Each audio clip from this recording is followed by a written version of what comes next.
باہر کی دلہن کی شادی کی تیاریاں اتنے زور و شور سے کی جا رہی تھیں جیسے وہ شاہی خاندان کا آخری چشم و چراغ ہو۔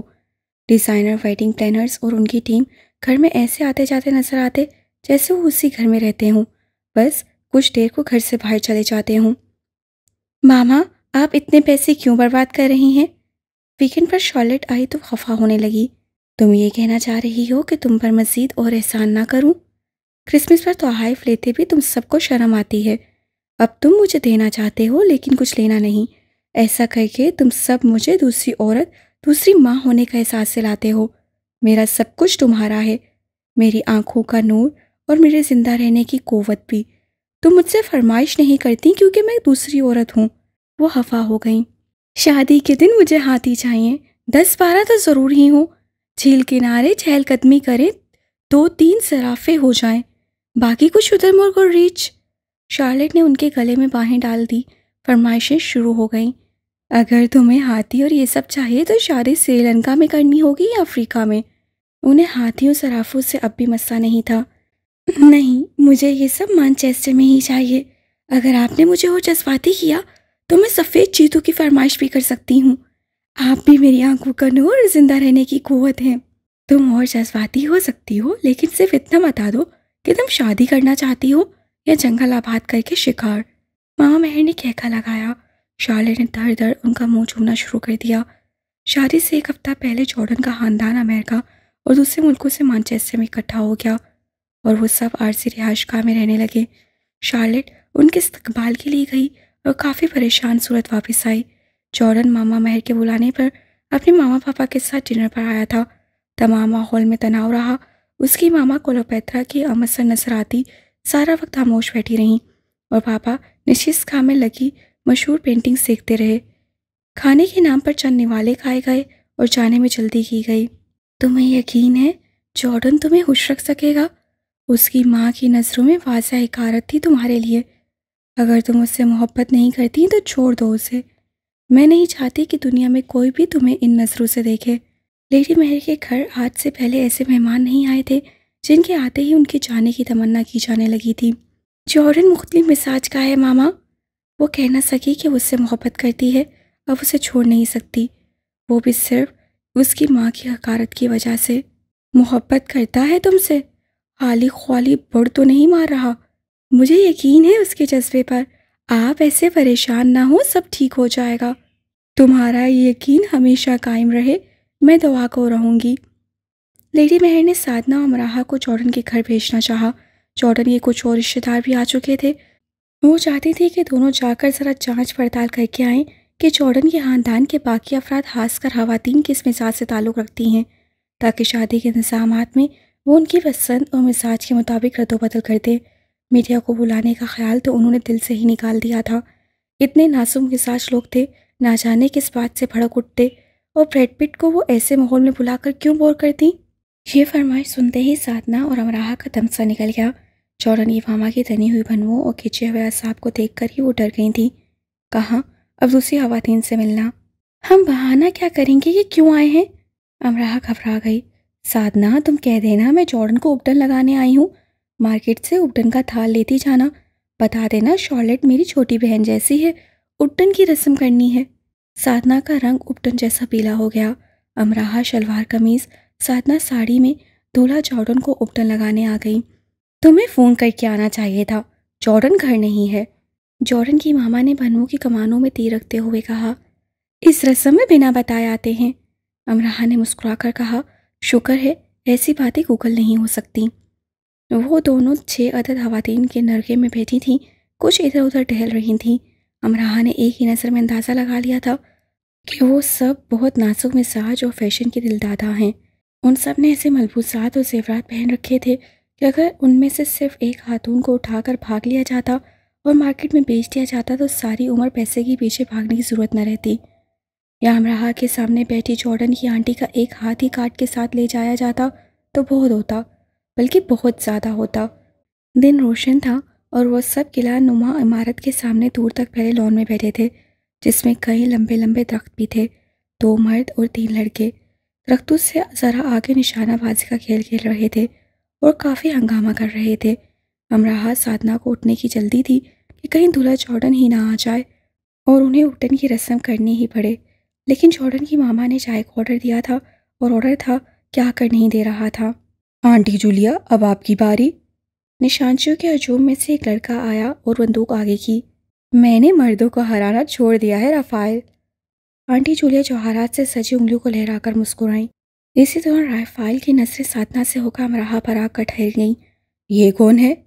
وہ امراہا کو دیکھے جا رہا تھا۔ یہ شارلٹ کے گھر سے آئی ہیں کوئی ہندوستانی رسم کرنے۔ کیا رسم ہوگی؟ اس سے بندوق کی نال امراہا کے کندھے پر رکھ کر پوچھا۔ امراہا کو اس کی جرأت پر حیرت ہوئی۔ وہ مسلسل مسکرا رہا تھا۔ ہمیں چلنا چاہیے۔ سادنا جلدی سے اٹھ کھڑی ہوئی۔ چائے پی کر جانا؟ بیٹھ جاؤ، تم ہندوستانی لوگوں کو نشست اور برخاست کے آداب کب آئیں گے؟ آنٹی جولیا کی آواز ناپسندیدگی کے جذبے سے پُر تھی۔ امراہا نے کندھے پر ٹکی بندوق کی نال کو ہاتھ سے جھٹکا۔ یہ کن آداب میں سے ہے؟ آنٹی جولیا کا منہ بن گیا۔ رافائل مزے سے امراہا کو دیکھتا رہا۔ رافائل، تم انہیں لے جاؤ، ان کی نشانہ بازی دیکھو۔ آنٹی جولیا کا انداز استحضائیہ تھا لیکن حقت سے بھرا۔ اوہ ہاں، رافائل نے کسی قدر کمینگی سے اپنی تھوڑی مسلی۔ انہیں تو گانا آتا ہوگا یا ناچنا، ایسے کام ان کے مرد کرتے ہیں، یہ تو مردوں کے صرف پیر چھوتی ہیں جھک جھک کر۔ جارڈن کی ماما کہہ کر دیر تک ہنستی رہیں، جیسے اس سے پہلے انہیں کبھی کسی لطیفے پر ہنسی نہیں آئی۔ سادنا سب سے سرخ ہو گئی۔ اگر بات شارلٹ اور لیڈی مہر کی نہ ہوتی تو دونوں اتنا سب بالکل نہ کرتیں۔ سادنا خاموشی سے دوبارہ بیٹھ گئی۔ دنیا بھر میں بے حس لوگوں کے انداز اور اطوار ایک جیسے ہوتے ہیں، وہ حقت کر کے شرمندہ ہوتے ہیں نہ خوفزدہ۔ انہیں دوسروں کو گراتے رہنے کا مشغلہ محبوب ہوتا ہے۔ وہ سب ان دونوں کو ہندوستانی سمجھ رہے تھے۔ رافائل نے بلند و بانگ کہکا لگایا اور سادنا اپنی انگلیاں چٹکنے لگی۔ امراہا کھڑی ہو گئی اور ہاتھ آگے کیا کہ بندوق اسے دے دی جائے۔ آہا، وہ مسکرایا، یعنی اسے چڑھایا۔ بندوق اس کے ہاتھ میں ہی تھی۔ سادنا اپنی جگہ سے گرتے گرتے بچی۔ چلو جلدی گھر چلے۔ وہ اس سے قریب جلدی سے اٹھ کر آئی۔ رکو ذرا۔ امراہا رافائل کے ساتھ چلنے لگی۔ یہ پاگل پن ہے، ہندی میں سادنا چلائی۔ آج یہ پاگل پن ہو جانے دو۔ دنیا میں کسی بھی انسان کو کسی بھی ہنر یا قابلیت کی بنا پر کسی دوسرے انسان کی بے عزتی کرنے کا کوئی حق نہیں۔ درختوں سے ذرا اس طرف 5 بناوٹی کھوکھلے کدو مختلف فاصلوں پر رکھ دیے گئے تھے۔ ایک سے دوسرا دور تھا، دوسرے سے تیسرا اور پہلے سے آخری۔ پہلے رافائل نے نشانہ لگائے اور دیکھتے ہی دیکھتے 4 کدو ہوا میں منتشر ہو گئے۔ 5واں نشانہ چوک چکا تھا، پھر بھی وہ سب اس کے لیے تالیاں بجا رہے تھے، یعنی 5واں کدو ذرا مشکل سے ہی منتشر ہوتا تھا۔ اس کا فاصلہ زیادہ اور نشانہ ذرا مشکل تھا۔ دیکھنا تمہاری کلائی نہ ٹوٹ جائے۔ رافائل نے بندوق اس کے آگے کی۔ وہ سب استحضائیہ ان دونوں کو دیکھ رہے تھے، یعنی ان کا خیال تھا کہ وہ سراسر جذباتی ہو رہی ہے۔ ناچ گانے کے علاوہ کیا آتا ہوگا انہیں بھلا؟ امراہا نے بندوق پکڑی اور پکڑ کر ایسے اس میں کارتوس بھرا کہ رافائل کے ہونٹوں سے مسکراہٹ غائب ہو گئی۔ امراہا، دادا کے ساتھ بلوچستان جاتی رہی تھی نا؟ دادا کے اس دوست کے گھر میں 3 لڑکے اور اس کی ہم عمر 4 لڑکیاں تھیں۔ وہ سب دن رات یہی نشانے لگانے کا کھیل کھیلا کرتے تھے۔ دادا کے دوست کو شوق تھا کہ سالانہ مقامی مقابلوں میں ان کے بیٹے اول آئیں، اور وہ آتے بھی تھے۔ لڑکے دن رات مشق کیا کرتے تو لڑکیاں بھی کر لیتیں، اور جب امراہا وہاں جاتی تو امراہا بھی یہی کھیل کھیلتی تھی۔ امراہا کی ہم عمر لڑکیاں تو اتنی ماہر تھیں کہ اپنے بھائیوں کو بہرا دیتی تھیں۔ بائیں آنکھ بند کر کے، سانس کو اندر گم کر کے، صرف ہدف پر نظر رکھ کے، آنکھوں کی پتلی کو ساکت رکھ کر امراہا نے ٹریگر دبا دیا اور ایک کھوکھلا کدو ہوا میں منتشر ہو گیا۔ سادنا نے اپنا رکا ہوا سانس چھوڑا، دونوں بند آنکھوں کو کھول کر اسے دیکھا۔ دوسرا کدو پہلے سے زیادہ فاصلے پر تھا، وہ بھی منتشر ہوا۔ تیسرا، چوتھا اور پھر 5ویں کی باری آ گئی۔ مقابلہ برابر نہیں ہونا چاہیے اب، سادنا نے ہندی میں سرگوشی کی۔ مقابلہ برابر نہیں ہونا چاہیے اب، اس سے خود سے کہا۔ بلوچستان میں اس نے جتنی بھی مشق کی تھی وہ ایک ماہر نشانچی نہیں تھی۔ کبھی کبھار وہ لاہور میں پٹھانوں سے بندوق لے کر غباروں پر مشق کر کے اپنا شوق پورا کر لیا کرتی تھی۔ اس نشانے کا لگ جانا قسمت ہوتا، معجزہ یا تکا۔ سرتاش نے کہا تھا، نشانہ بازی میں فاصلہ اتنا اہم نہیں جتنا ارتکاز۔ ہدف پر ایسے نظر رکھو جیسے پوری دنیا میں وہ ہدف ہی باقی ہے، اس کے علاوہ کچھ نہیں۔ ہتھیار کو اپنے ارتکاز کے ہم آہنگ کرو اور ٹریگر دبا دو، اور اسے ٹریگر دبا دیا۔ فاصلہ زیادہ تھا، نشانچی مشرقی تھا، مجمع حاسد و متکبر تھا، اور پانچواں کدو فضا میں منتشر تھا۔ امراحہ نے بندوق پر سے دونوں ہاتھ چھوڑ دیے۔ وہ پٹاخ سے گری، اس کی ولا سے بیکار ہو جائے۔ اب صرف مرد حضرات اور سادہ نے تالیاں بجائیں۔ رافائل کی شکل ایسی ہو گئی جیسے اسے ابھی ابھی کسی نے بتایا ہو کہ اس کی ایک عدد دم پیچھے نکل آئی ہے۔ اس کے ہم عمر لڑکے نظروں ہی نظروں میں اس کا مذاق اڑا رہے تھے۔ وہ دونوں واپس آ گئیں اور اپنے پیچھے سناٹا چھوڑ آئیں۔ اینٹ کا جواب چمتکار۔ سادنا بہت ہوش تھی۔ تم آریان کی فیوریٹ آنٹی ہو۔ گھر آ کر انہوں نے نشانوں والی بات چھپا کر باقی سب بتا دیا۔ امراحہ شاید وہ نشانے نہ لگاتی اگر سادنا کاش یہاں ویرا ہی ہوتی، نہ بڑبڑاتی۔ تم سب یونیورسٹی سے اپنے دوستوں کو بلا سکتی ہو، بلکہ میں کہوں گی کافی سارے دوستوں کو بلاؤ۔ لیڈی مہر نے ان سب کو اجازت دی۔ امراحہ نے سائی کو بلایا، ویرا نے کسی کو بھی نہیں۔ NON نے چند زبانی دوستوں کو اور آلیان نے کارل کو۔ جی کارل کو، کیا آپ اس کی آمد سے پریشان ہیں؟ ویل امراحہ بھی۔ تمہیں کس نے بتایا کہ کارل بھی آ رہا ہے؟ کارل ایک بورڈ پش پر لٹکائے گھوم رہا ہے کہ جو اسے اپنا بہترین سوٹ دے گا یا لے کر دے گا وہ اس کے چند اہم کام کر دے گا۔ تم جانتی ہو نا اس کے اہم کاموں کا مطلب؟ کوئی بھی اس کے نامعقول حرکتوں سے خوش نہیں، کسی سے سوٹ نہیں ملے گا اسے۔ کسی سے؟ ویل پیاری ڈی کوئن مانچسٹر کی ٹاپ بزنس مین کی بیٹی اسے میکلارن میں بٹھا کر لے گئی تھی خریداری کروانے۔ سنا ہے اسے اپنے سابقہ بوائے فرینڈ سے کوئی حساب برابر کروانا ہے کارل سے۔ شانے اچکا کر ویرا ہنسنے لگی۔ امراحہ ہنس سکی۔ وہ تو یہ بھی چاہتی تھی کہ شادی پر ویرا بھی نہ ہو، لیکن اس کے جانے سے کچھ نہیں ہو سکا اور شادی کا روشن نکھرا نکھرا دن سب سمیت موجود ہوا۔ ہیڈن پارک کی طرز کا پارک تھا جہاں شادی کا انتظام تھا۔ گھاس کا وسعت لیے پھیلا میدان تھا، جھیل تھی، جھیل پر پل تھا، پل کے اس طرف گھاس کے میدان، لمبے لمبے درخت اور پھول تھے، کہیں کہیں پہاڑیوں کے ٹیلے بھی تھے۔ پل کے اس طرف سامنے ایک قدیم طرز کی عمارت تھی جس کے اندر رات کی پارٹی کا انتظام تھا۔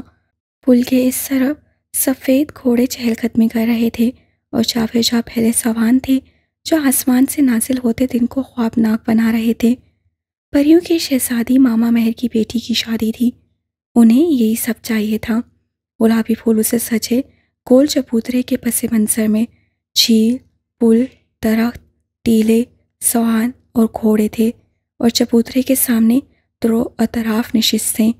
امراحہ نے گلابی چوڑی دار پجامے پر سفید کامدار دوپٹہ لیا تھا۔ ویرا اور NON شارلٹ کے ساتھ تھیں۔ وہ باہر آ گئی۔ مہمان آ رہے تھے اور تقریب شروع ہونے میں کچھ وقت تھا۔ سفید گھوڑوں اور سوان کو دیکھنے کے لیے وہ پھولوں سے سجے پل سے جھیل کے اس طرف چلی گئی۔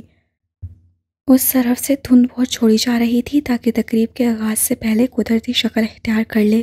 ابھی اس سے پل کے اس طرف پیر رکھا ہی تھا کہ مشین سے مصنوعی دھند کا ایک اور ریلا چھوڑا گیا۔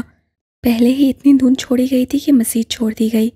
ہاتھ کا پنکھا بناتی وہ دھند ہٹانے لگی کہ اس کا ہاتھ تھپڑ کی صورت انسانی کال سے ٹکرایا۔ وہ انسانی کال آلیان کی تھی۔ وہ اس کے عین سامنے کھڑا تھا۔ اس کے کال سے اس کا ہاتھ چھوا تھا۔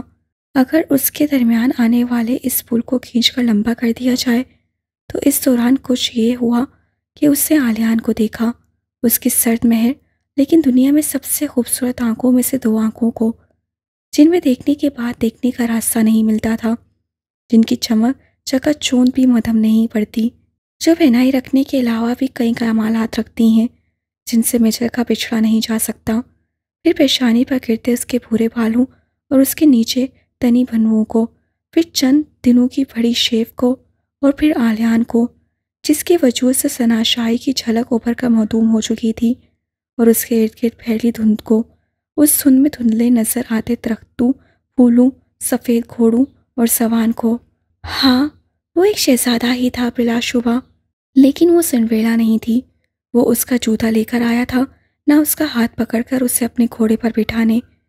وہ ایک لمحہ تھا، وہاں ایک امراحہ تھی اور ایک آلیان تھا، ایک ساحر تھا اور اس کا سحر تھا، اور ایک باب محبت تھا جسے پڑھ کر بند کیا جا چکا تھا۔ زمین پر بکھرتی دھنک رس گنا ہونے کے لیے تیار تھی اور پھر جھوم کر ان کے قریب آ گئی امراہا نے چاہا کہ وہ دھند کو دونوں ہاتھوں میں سمیٹ کر اس کی آنکھوں میں بھر دے کہ وہ کہیں جانے کا راستہ ڈھونڈ نہ پائے اور وہیں کھڑا رہے۔ پھر کیا حرج تھا اگر قیامت بھی آ جائے۔ اوہ میں معذرت چاہتی ہوں، اس نے اس سے معذرت کی جبکہ دھند سے شکریہ کہا۔ وہ آگے بڑھنے لگا اور اس کے دوپٹے میں الجھ کر گر گیا۔ دھند میں اسے اس کا سفید دوپٹہ کیسے نظر آ سکتا تھا؟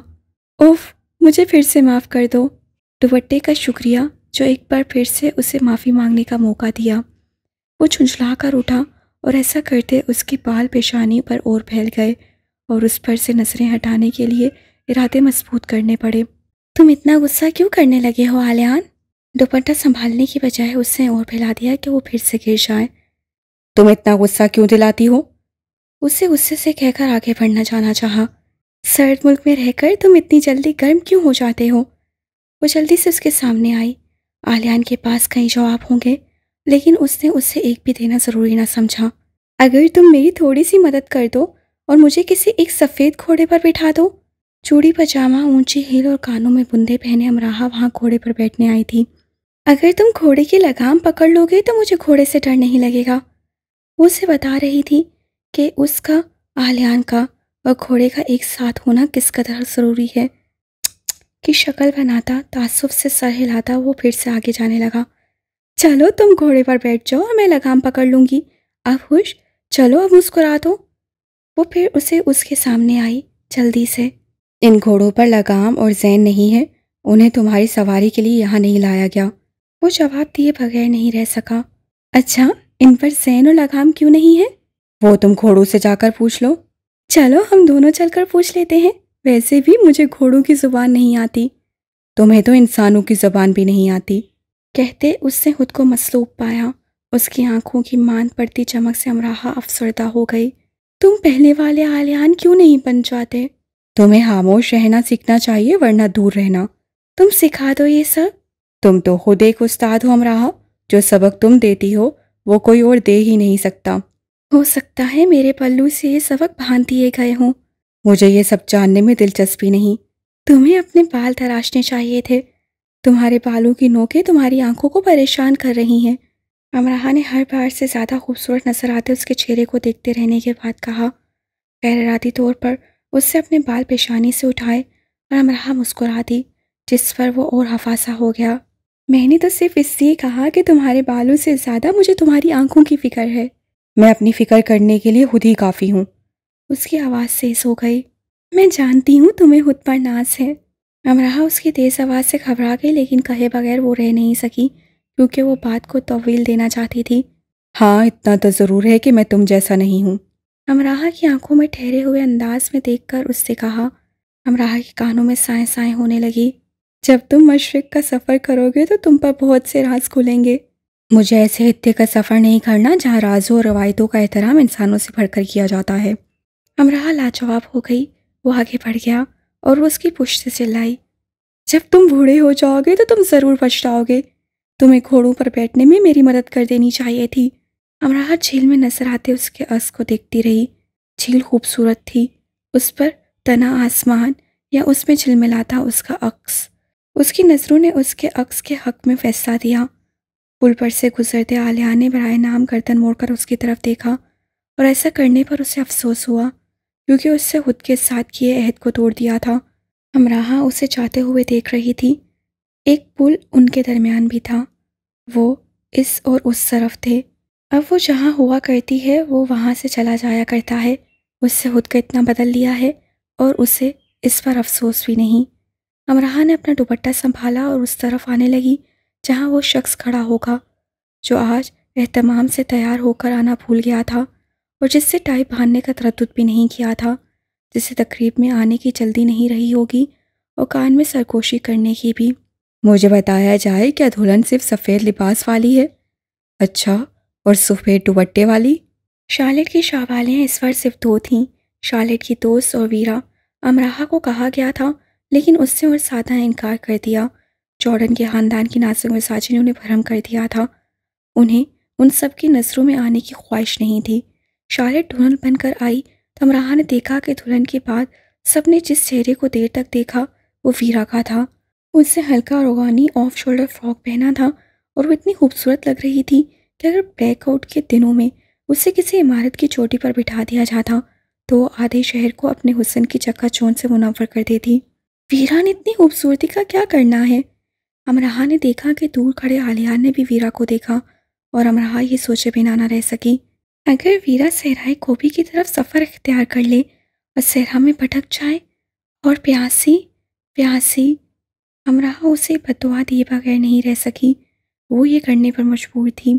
دو خاندان ایک جگہ موجود ہو کر بھی کیسے الگ الگ رہتے ہیں، یہ شارلٹ اور جارڈن کی شادی میں دیکھا جا سکتا تھا۔ تناؤ موجود تھا اور خوشی کی بجائے گھبراہٹ ہو رہی تھی۔ وہ سب آپس میں دھیمی آوازوں میں باتیں کر رہے تھے اور مسکرانے میں اس قدر کنجوسی کر رہے تھے کہ کہیں ان کی مسکراہٹوں کا غلط مطلب نہ نکال لیا جائے۔ ان کے پیش قیمت لباس، زیورات، ان کے ہاتھوں کی حرکات، ان کے لبوں کا واہ ہونا کچھ ایسا تھا کہ سانس گھٹنے لگتا۔ وہ ایک شادی میں شریک ہونے سے زیادہ کسی نیلامی میں شریک ہوئے لگتے تھے جہاں وہ اپنے رتبے کی بولی سننے آئے ہوں۔ شادی کی رسم شروع ہو گئی اور جب انگوٹھی پہنانے کی باری آئی اور دولہا نے اپنے شاہ والے کی طرف ہاتھ بڑھایا کہ انگوٹھی اسے دی جائے تو شاہ والے نے اپنی جیبیں ٹٹولنی شروع کر دیں۔ انگوٹھی تو نہیں ہے؟ رافائل نے ہاتھ اٹھا دیے۔ تم دیکھو، شاید تمہارے پاس ہو، اسے دوسرے شاہ والے سے کہا۔ اس نے بھی اپنی جیبیں ٹٹولی اور ہاتھ اٹھا دیے۔ میرے پاس بھی نہیں ہے۔ دونوں نے یہ حرکت کرتے کافی وقت لیا تھا۔ پادری بیسارے سے انہیں دیکھ رہے تھے۔ تم دیکھو، شاید تمہارے پاس ہو، دوسرے شاہ والے نے تیسرے سے کہا۔ تیسرے نے بھی خود کو ٹٹولا اور اس بار جارڈن کے انکل سے کہا، آپ کے پاس تو نہیں انکل، میرے پاس بھی نہیں ہے۔ انکل نے بھی اپنا کوٹ کھنگالا اور ساتھ بیٹھی آنٹی جولیا سے یہی کہا۔ آنٹی جولیا نے اپنا پاؤچ اور ہاتھوں کی انگوٹیاں دیکھیں اور اگلی خاتون سے کہا، آپ کے پاس ہو شاید۔ اگلی خاتون نے بھی کم و بیش یہی کہا اور اپنے سے اگلے کی طرف اشارہ کر دیا۔ آگے سے آگے، کتار در کتار، وہ اپنے سے آگے بیٹھے کو اشارہ کرنے لگے۔ پادری صاحب حد سے زیادہ بیزار ہو چکے تھے۔ دلہن رو دینے کو ہو رہی تھی۔ لیڈی مہر اپنی نم آنکھیں چھپا رہی تھیں۔ یہ لوگ واقعی شارلٹ کو پسند نہیں کرتے۔ آدھ گھنٹے سے زیادہ وقت گزر چکا تھا۔ ان کی تلاشیاں ہی ختم ہونے کو نہیں آ رہی تھیں اور پھر آخرکار جب ان کے ایک ایک بوڑھے، عورت، مرد، لڑکے، لڑکی اور بچے نے اس کو کھنگال ڈالا اور کوئی ایک بھی نہ بچا تو انگوٹھی نہیں ہے، یہ شادی نہیں ہو سکتی، وہ یک آواز سے لائے۔ سکوت چھا گیا، تناؤ اور بوجھل پن اور بڑھ گیا۔ شاہ والے رافائل نے چھینک ماری اور انگوٹھی اس کے منہ سے نکل کر باہر گری، جسے اٹھا کر اس نے دولہا کو دیا۔ شادی کی رسم ہو گئی۔ لیڈی مہر کے چہرے کے سارے رنگ اڑے ہی رہے۔ شادی میں ہنسی، مذاق، شرارت، ویڈنگ پرینک معمول کا حصہ ہیں، لیکن اس مذاق پر حقت غالب تھی۔ انہیں شارلٹ کے ساتھ یہ سلوک پسند نہیں آیا تھا۔ عالیان انہیں لے کر ذرا دور چلا گیا اور جب واپس لایا تو وہ مسکرا رہی تھیں۔ رات کی تقریب قلعے کے اندر وسیع ہال میں تھی، جسے سفید اور بنفشی رنگوں کے امتزاج سے خوابناک بنایا گیا تھا، جیسے کسی قدیم شہزادی کی خوشیوں کے نام جام لہرائے جا رہے ہوں۔ کارل اور عالیان شادی کی تقریب کے دوران سے ہی غائب تھے۔ اس سے ان دونوں کے غائب ہو جانے کی سمجھ نہیں آئی، بلکہ کارل تو ایسے تیار ہو کر آیا تھا جیسے اسی کی شادی ہو۔ امرہا کو کارل کے جانے کی خوشی تھی۔ اسے سادنا اور رینوان کے ساتھ انگلش طرز پر گول گول گھومنے کی کوشش بھی کی تھی۔ ابھی کیک نہیں کاٹا گیا تھا۔ شارلٹ کافی مرجھائی ہوئی سی لگ رہی تھی۔ بہرحال کیک کی ٹرالی لائی گئی اور اس سے پہلے کہ وہ دونوں کیک کاٹتے، ہال کا دروازہ دہشتناک انداز سے کھلا اور ایک پاگل دیوانہ شخص بھاگتا ہوا شارلٹ کی طرف آیا، جسے دیکھتے ہی شارلٹ نے چیخ مار دی اور اتنی شدت سے ماری کہ ہال کا ماحول سکوت ہو گیا اور سب اسے دیکھنے لگے۔ اور ٹھیک اسی دوران اس پاگل نے سر سے ہاتھ اوپر اٹھا کر پسٹل سے فائر کیا۔ فریز! کسی نے بال برابر بھی جنبش کی تو میں اسے گولی مار دوں گا۔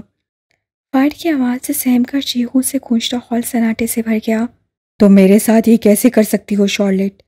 وہ چلایا اور پسٹل کا رخ جارڈن کی طرف کر دیا۔ تم شادی کر رہی ہو؟ تم شارلٹ؟ تم؟ یہ سب؟ شارلٹ پوری طرح سے سہم گئی اور جارڈن تو تھا ہی ایکٹر۔ وہ ایسے سہما کہ ذرا دور کھڑی اس کی ماں سے دل کا دورہ چند انچ کے فاصلے سے گزرا۔ یہ پاگل خانے سے کیسے بھاگا؟ ہال میں سے کسی کی آواز ابھری اور وہ خود بھی وہ سائی تھا جو اس پاگل کی طرف بڑھ رہا تھا۔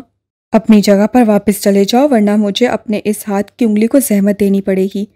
اس نے شرٹ کے اندر سے دوسرا پسٹل والا ہاتھ نکال کر اور اس کی طرف تان کر کہا۔ پہلا پسٹل بدستور جارڈن پر تنا تھا۔ چلے جاؤ یہاں سے مک۔ سائی قریب جاتے چلایا۔ امراہ نے حیرت سے سائی کو دیکھا۔ بھلا اس کا کیا کام؟ یہ تو شارلٹ کو جانتا بھی نہیں تھا، اور اس پاگل نے اپنی انگلی کی زحمت دے دی اور فائر کر دیا۔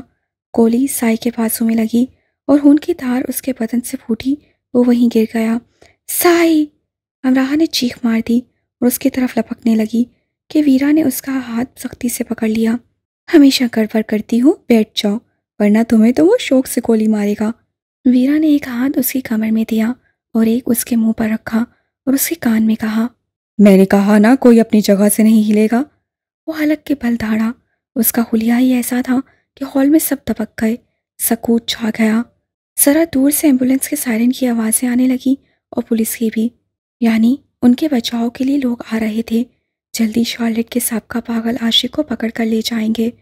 تم تو مجھ سے پیار کرتی تھی شارلٹ، اور شادی وہ کس سے کر رہی ہو؟ پسٹل کا روٹ جارڈن کی طرف رکھ کر وہ اچھل اچھل کر چلایا، اتنی اونچی آواز میں کہ اس کے کانوں کے پردے ہل گئے اور خوف سے آنکھیں بند کر لینے کا جی چاہا۔ سائی! امراہ اس دوران سسک رہی تھی۔ میری جگہ تم کسی اور کو لے آئیں، اس سے کہکا لگایا۔ ٹھیک ہے، میں اپنی جگہ خالی کروا لیتا ہوں۔ اس نے جارڈن کی کنپٹی پر پسٹل رکھی۔ جارڈن کی ماما اور چند دوسری خواتین کی چیخیں نکل گئیں، جس کے جواب میں اس پاگل نے پسٹل کا رخ ان کی طرف کر کے خوائی فائر کر دیا۔ کوئی آواز نہیں۔ وہیں ان کی آوازیں بند بلکہ گم سی ہو گئیں۔ چلو شارلٹ میرے ساتھ۔ میری شادی ہو چکی ہے میک، جارڈن میرا شوہر ہے۔ جارڈن تمہارا شوہر تھا، یہ ابھی مردہ ہونے جا رہا ہے۔ اس نے دھاں کو لمبا کھینچ کر کہا، مجھے تم سے نفرت ہے، میں تم جیسے پاگل انسان کے ساتھ ایک منٹ کے لیے نہیں رہ سکتی۔ سائیکو، نفرت ہے مجھے تم سے۔ شارلٹ نے بھی حد ہی کر دی۔ مجھے اس سے نفرت ہے، میں ایک اور منٹ اسے زندہ نہیں چھوڑ سکتا۔ مک نے بھی حد کی حد کر دی۔ ہال کے اندر بھاگتے ہوئے 3-4 لوگ آئے۔ حلیے سے وہ اسپتال کے ملازم لگتے تھے، اور پاگلوں کا پاگل نظر آتا ایک ڈاکٹر، جس کی آنکھوں پر بہت بڑا چشمہ تھا۔ میک، چھوڑ دو اسے، ہمارے ساتھ واپس چلو۔ ڈاکٹر ذرا دور سے محتاط انداز میں چلایا۔ ہال والوں کی نظریں اب ڈاکٹر پر تھیں۔ مجھے پاگل سمجھا ہے کیا؟ اسے جنونی کہکا لگایا اور پسٹل کا رخ ڈاکٹر کی طرف کر دیا۔ حساب کتاب تو تم سے بھی باقی ہے میرے، تم اسے مار ڈالو گے۔ ڈاکٹر نے جارڈن کی طرف اشارہ کیا۔ شکریہ یاد دلانے کے لیے کہ مجھے اسے مارنا ہے۔ تم یہ نہیں کرو گے میک۔ میں یہ کروں گا، ہاں۔ مجھے کون روکے گا؟ تم یہ نہیں کر سکتے۔ ڈاکٹر چلایا، یعنی پاگل کو اور بھڑکایا۔ میں یہ ضرور کروں گا۔ اچھل اچھل کر وہ چلانے لگا۔ اسے دیکھ کر خوف اور بڑھنے لگا، اور اس وقت خوف سے دم ہی نکل گیا جب ڈاکٹر نے اچھلتے مک کو غافل سمجھ کر اس پر قابو پانے کے لیے ایک دم سے حملہ کر دیا۔ حملے کی صورت 2 فائر فوری ہوئے۔ ہال خواتین کی چیخوں سے گونج اٹھا، جن میں سب سے نمایاں چیخ جارڈن کی ماما کی تھی۔ فائر کے ساتھ ہی ہال کی سبھی بتیاں بجھ گئیں۔ لوگوں کے اٹھنے، گرنے، بھاگنے کی آوازیں بھی آئیں، اور جارڈن کے کراہنے اور ماما جارڈن کے چلانے کی بھی۔ 1 منٹ سے بھی کم وقت میں یہ ہوا۔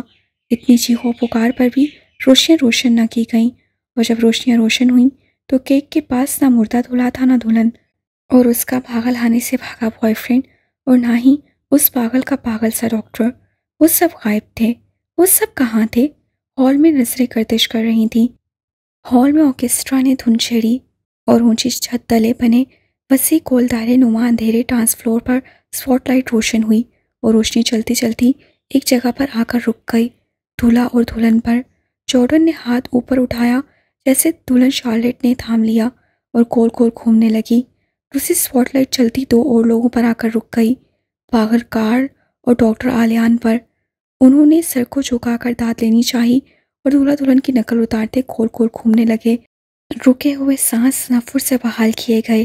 انہیں گمان تک نہیں ہوا تھا کہ یہ کیا ہوا ہے۔ دلہن والوں اور دولہا کے صرف مردوں نے کھڑے ہو کر تالیاں بجا بجا کر ہال سر پر اٹھا لیا۔ کارل اور آلیان کے ویڈنگ پرینک نے میدان مار لیا تھا، کچھ کو تو مار ہی ڈالا تھا۔ امراہ بھی کھڑے ہو کر تالیاں بجا رہی تھی۔ آج اسے کارل اچھا لگا تھا۔ ویرا نے اس کے کان میں سب بتا دیا تھا۔ صرف چند گھنٹوں میں سب پلان کیا گیا تھا۔ شارلٹ اور جارڈن بھی ان کے ساتھ تھے۔ کارل اور آلیان کا گیٹ اپ ایسا تھا کہ امراہ نے انہیں بہت دیر میں پہچانا۔ ان کی پرفارمنس لاجواب تھی۔ پاگلوں سے بڑھ کر کارل پاگل لگ رہا تھا، تو اسی لیے ہر 4 میں سے تیسرے کو کارل ہونا چاہیے، ہر 3 میں سے دوسرے کو، ہر 2 میں سے پہلے کو تھوڑا تھوڑا کارل ضرور ہونا چاہیے، کیونکہ کبھی کبھی یہ بہت ضروری ہے۔ مجھے اچھا لگا امراہ نے میرے لیے اتنی دردناک چیخ ماری۔ مجھے تو یہ لگنے لگا تھا کہ پرینک الٹا ہمارے گلے ہی پڑ جائے گا۔ خواتین کی چیخوں کی حالت کچھ ٹھیک نہیں تھی۔ میں دیکھ رہا ہوں کہ بات بدلنے میں تم کافی ماہر ہو چکے ہو۔ تمہیں ایسی بات نہیں کرنی چاہیے کہ مجھے بات بدلنی پڑے یا جس کا میں جواب دینا نہ چاہوں۔ آلیان، میں اچھا برا سب سنتا ہوں، لیکن صرف وہ کہنے کی کوشش کرتا ہوں جو ٹھیک ہو۔ میری بات غور سے سنو آلیان، اگر میری جگہ گولی تمہیں لگتی تو تم دیکھتے کہ ہال امراہ کی چیخوں سے گونج اٹھتا، اور تم یہ بھی دیکھتے کہ یہ تمہارا وہم ہے۔ مجھے ایسی کوئی خوش فہمی نہیں، نہ پالنی ہے مجھے۔ تم سائی پر وہم کا الزام نہیں لگا سکتے، ٹھیک ہے، لیکن اب میں اس سے آگے نکل آیا ہوں۔ پلٹ کر دیکھو کسے پیچھے چھوڑ آئے ہو، اور یاد رکھنا ہمیں صرف یہ گمان ہی ہوتا ہے کہ ہم آگے بڑھائے ہیں، صرف گمان۔ میں چاہتا ہوں اس گمان کے غلط ثابت ہونے سے پہلے تم خود ہی اسے غلط ثابت کر دو۔ سائی، ہم خود کو کتنی بھی بلندی پر کھڑا کر لیں، کچھ لوگوں کے لیے ہم ہمیشہ پستیوں کے باسی ہی رہتے ہیں۔ اندیکھے پستارے جو ہمارے گرد کھینچ دیے جاتے ہیں، ہمیں نظر آئے نہ آئے، ان لوگوں کی نظروں سے اوجھل نہیں ہوتے۔ میں اختلاف نہیں کروں گا تم سے۔ تم میں یہ خوبی ہے سائی کہ تم ہر بات کو جلد سمجھ جاتے ہو۔ آلیان نے اسے کندھے کو تھپک کر کہا۔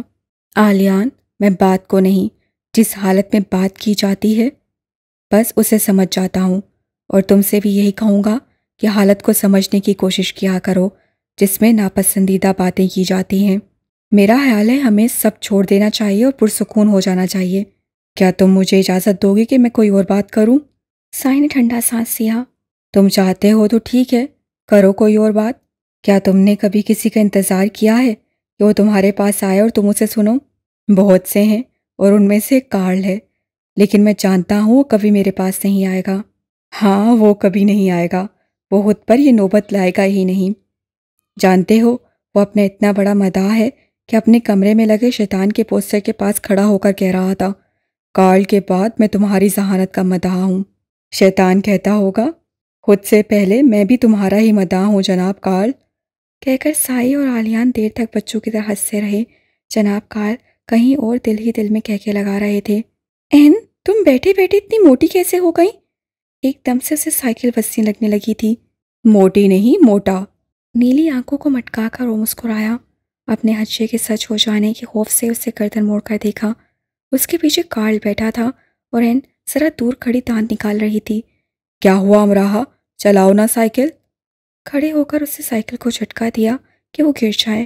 بھلا وہ کوئی آلیان تھا جو جھٹ سے گر جاتا؟ وہ آرام سے اٹھ کر کھڑا ہو گیا۔ اگر تم مجھے اپنی سائیکل کے پیچھے بٹھا لو تو میں اس وقت تک بیٹھا رہ سکتا ہوں جب تک پاکستان نہ آ جائے، حتیٰ کہ چاند تک لے جانا چاہو تو بھی۔ میں تمہیں اس وقت تک ضرور بٹھائے رکھ سکتی ہوں جب تک جہنم نہ آ جائے۔ ٹھیک ہے، اپنے ٹھکانے تک لے چلو، آگے جنت تک میں پیدل چلا جاؤں گا۔ امراہ پیدل ہی سائیکل لے کر آگے آگے چلنے لگی۔ اس کے ہوتے وہ اسے چلانے کی غلطی نہیں کرنا چاہتی تھی کہ اسے ایسے گرا دے کہ وہ بستر سے اٹھ ہی نہ پائے۔ میں دیکھ رہا ہوں تم اچھی سائیکل چلا لیتی ہو، ایک ریس ہو جائے۔ امراہ کو اس کی بات پر ہنسی آئی، لیکن وہ ہنسی نہیں، سنجیدگی سے آگے آگے چلتی رہی اور وہ ساتھ آنے سے باز سا رہا۔ تم مجھے نظر انداز کر رہی ہو، چلو میں تمہاری اس حرکت کو نظر انداز کرتا ہوں۔ سنو، چند سالوں بعد میں میئر بن جاؤں گا، پھر بہت جلدی وزیر اعظم، پھر میرا ارادہ تیسری عالمی جنگ شروع کروانے کا ہے تاکہ تم جیسے بیکار اور ڈرپوک لوگ ختم ہو جائیں۔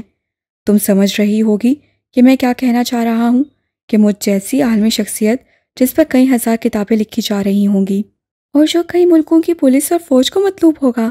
امراہ نے معصومیت سے اس کی بات مکمل کہی۔ تمہیں مجھے ٹوکنا نہیں چاہیے تھا، لیکن چلو میں تمہیں اس حرکت پر معاف کرتا ہوں۔ تو مجھ جیسی بے مثال شخصیت سے ہار جانا بھی بہت زیادہ قابل فخر ہوگا۔ تمہیں یہ اعزاز حاصل کر لینا چاہیے۔ یونی میں تم اس فخر کو حاصل کرنے کا اعزاز دوسروں کو کیوں نہیں دیتے؟ میں اپنے مقابلے میں عام لوگوں کو نہیں لاتا، اسی پر خوش ہو جاؤ کہ تم ہاس ہو۔ تم اور آلیان ایک ریس کیوں نہیں لگاتے؟ میں آلیان پر شرط لگانا چاہتی ہوں۔ تم آلیان کی سپورٹر ہو؟ آئی سی، بالکل، ابھی بھی؟ ہمیشہ رہوں گی۔ بیچارہ آلیان۔ دی گریٹ آلیان، اس سے گردن کو فخریہ اٹھا کر کہا کہ کارل دیکھتا ہی رہ گیا۔ میں تمہیں بتا دوں کہ میں اس سے حسد رکھتا ہوں، نہ اسے ہرانے کی خواہش۔ میں اسے کئی بار ہرا چکا ہوں۔ اگر تم نے مجھے ہرا دیا تو میں تم دونوں کی دوستی کروا سکتا ہوں۔ یہ میرے بائیں ہاتھ کا کھیل ہے۔ تمہیں میری قابلیت پر شک نہیں ہونا چاہیے۔ اس سے دوستی کرنے کے لیے مجھے تمہاری مدد نہیں لینی چاہیے۔ یہ میرے دماغ کے بائیں حصے کا مشورہ ہے۔ مجھے اس بائیں حصے کے مشورے پر شک نہیں کرنا چاہیے۔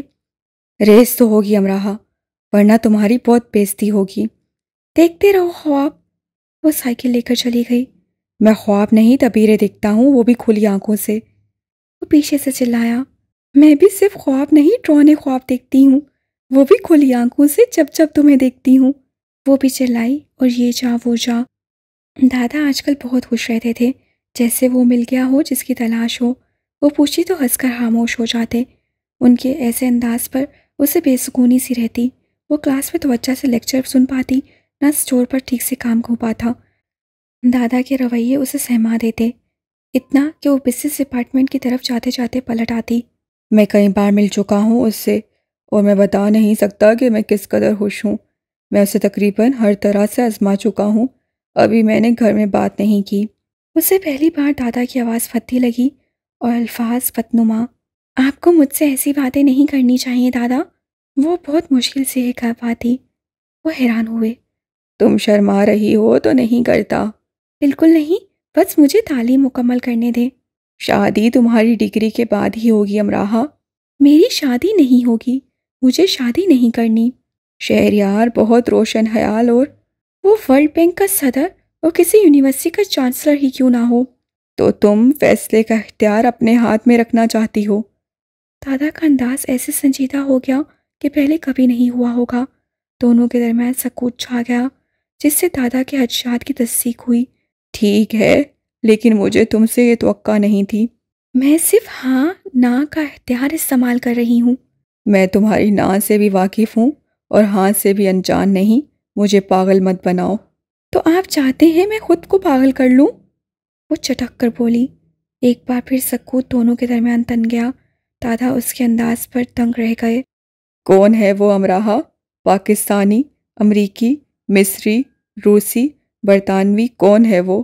مسلم، غیر مسلم، جو کوئی بھی ہے، مجھے بتانے لگو تو اس کا حسب نسب ہاتھ میں رکھ کر بیٹھنا۔ تمہیں ملک سے باہر پڑھنے کی اجازت دی تھی، بغاوت کی نہیں۔ جانتی ہو نا، تم سے متعلق سب مجھ سے سوال کرتے ہیں۔ یہ بھی جان لو کہ تم سے پہلے انگلیاں مجھ پر اٹھیں گی۔ دادا کا انداز بھی تیز تھا اور آواز بھی۔ آپ غلط سمجھ رہے ہیں، ایسی کوئی بات نہیں ہے۔ وہ اندر ہی اندر چٹک کر ٹوٹ گئی۔ ڈگری لے لو، پھر بات کرتے ہیں۔ دادا نے مزید اسے سننا گوارا ہی نہ کیا۔ حسب نسب ہاتھ میں لے کر بیٹھنا۔ کتنے ہی دن، کتنی ہی بار اسے سر کو جھٹکا، لیکن وہ اس فکرے کی کھوج سے جان نہیں چھڑا سکی۔ اس کے دل پر اس پہاڑ کا بوجھ آ گرا جسے کبھی سر نہ کیا جا سکا ہو۔ یونی میں وہ آلیان کے رستے کی طرف جاتی اور پلٹ آتی۔ کیا فائدہ؟ خود سے کہتی بھی اور پوچھتی بھی۔ سیمسٹر ختم ہونے کو تھا، لیکن زندگی تو ختم نہیں ہو رہی تھی نا۔ اور پھر ایسے لوگوں کی زندگی ویسے بھی بہت لمبی ہو جاتی ہے، جو من چاہے رستوں کی طرف جاتے بھی ہوں اور پلٹ آنے پر بھی مجبور ہوں۔ وہی لوگ جو بے اختیار ہو کر جاتے ہیں، وہ کسی اختیار والے کے خوف سے لوٹ آتے ہیں۔ سفر شروع کرتے ہیں نہ ختم، پابند رہتے ہیں نہ آزاد۔ اسے سیف روم میں جا کر کئی نوٹ دیواروں سے چپکا دیے۔ کاش اللہ انسان کی عصمت اور پستی اس کی پیشانی پر کندہ کرتے۔ یہ میرا بندہ ہے، یہ میرا بندہ نہیں ہے۔ پھر حسب نسب، خاندان، ذات، مذہب پر سوال نہ اٹھیں۔ وہ کالی سیاہی سے سنہری حروف لکھتی جاتی۔